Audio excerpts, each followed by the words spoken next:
I just wanted to circle back, if I could, on enforcement. I know that several of my colleagues have discussed this already. I'm just curious how the budget as proposed, does that provide you more resources, specifically for the Hudson Valley, obviously in my district, Westchester and Putnam, does that provide you more resources to expand your staff so that you have more support when it comes to enforcement issues that we have discussed here today, whether that be prevailing wage or wage theft? If you can speak to that, please. So, as I've said, we are more staffed up than we've ever been, which is really good news.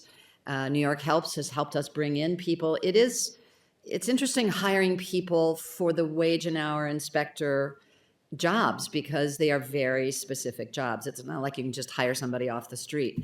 But we're always in a hiring mode because people are retiring. So yes, there's always a need to bring people in, and we are more staffed up than we've ever been. Do you feel that you have enough staff currently? Because again, I met with my trades council in Westchester Putnam just last week, and this was the topic of conversation that they were very focused on.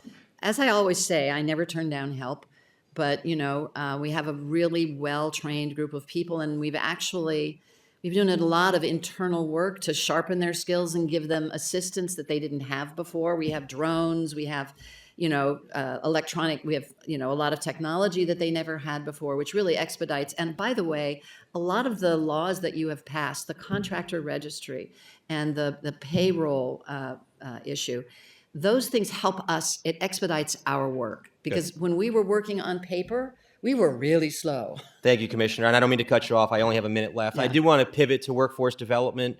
And I just wanted to circle back on a report from the Comptroller's Office a few years ago, which cited 500 workforce programs across 22 agencies and authorities. And it also talked about how the state's central governance body hadn't met in several years.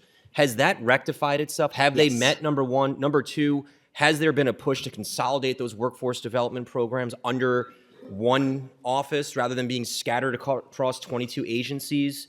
Because my concern is if it's scattered and decentralized across 22 agencies, how are we ensuring that New Yorkers are actually accessing those programs, which are really important for us to make sure are available to them? So I think you're referencing the SWIB, which is the State Workforce Investment Board. They are up and running, reconvened, invigorated. They're a great group of people, and they're very hard at work. I will say there's been a lot of conversation about how to make workforce development more productive overall.